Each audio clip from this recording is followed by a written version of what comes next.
अब यहाँ अखिलेश कटियार साहब, यहाँ पर अब आप भी राहुल गांधी के ही सुर में सुरुआत मिलाते हुए नजर आ रहे हैं। वो अपने तेलंगाना मॉडल की बात करते हैं, आप कहते हैं कि हमारी पीडीए सरकार में ही होगी जातिगत जनगणना। टाइमलाइन को लेकर ये पूरी राजनीति हो रही है ना, ये जो बयान सामने आ रहे हैं।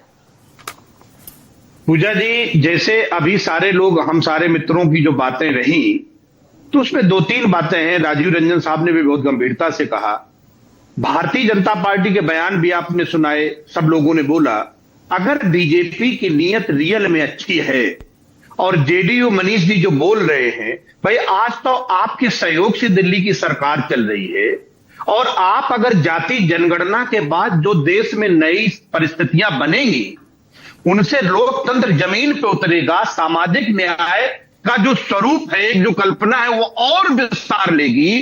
तो बीजेपी को चाहिए था कि पहले बिहार का ही मामला निपटा के 9वीं अनुसूची में डाल के बात को आगे बढ़ा दे, तो आपकी नीयत साफ हो कानून रहेगा कि आपकी रियल, आपकी नीयत में ईमानदारी। जानकारी पहले इकट्ठा कर लीजिए। बड़े हुए कानून को पटना उच्च न्यायालय ने रद्द कर दिया है, पहले जानकारी तो इकट्ठा कर लीजिए। बिहार सरकार मनीष जी, आप बाद में बोले, ठीक है मनीष जी अपनी बारे में बोलिएगा, नहीं अपनी बारे में बोलिएगा ना मनीष जी, ऐसे मनीष जी बाद में अवसर मिलेगा आपको, बीच में मत रुके। और दूसरी बात है पूजा जी, इस उत्तर प्रदेश का बड़ा मामला, क्योंकि रिजर्वेशन जिसकी जितनी संख्या भारी उसकी उतनी हिस्सेदारी, जब रिजर्वेशन की बात आएगी तो बीजेपी को चाहिए था, जो 59,000 शिक्षक भर्ती का मामला है, कोर्ट बीच में आई, आपने अभी तक उनको न्याय नहीं दिया।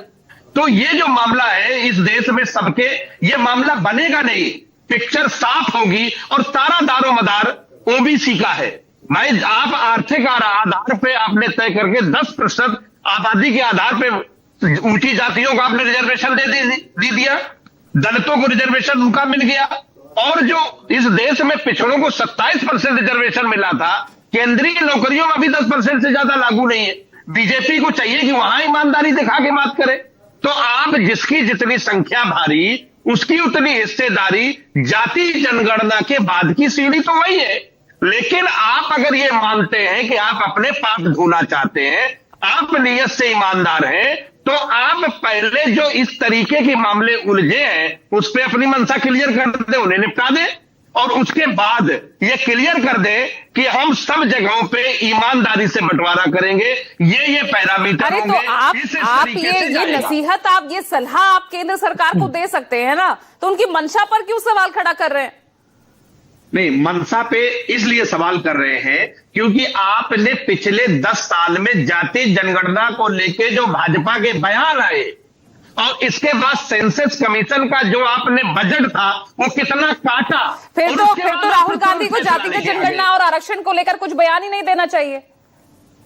बयान नहीं देना चाहिए, लेकिन नीयत तो पता चलती है ना कि बीजेपी जो बिल्कुल विरोध में थी, उस तरीके से उसने मजबूरी में, राजनीतिक मजबूरी में फैसला लिया, और जिस तरीके से 2 करोड़ नौकरी, किसान की डबल आमदनी, आपने भी यूपी में टाइम गुजारा ना, आप ही करवा लेते।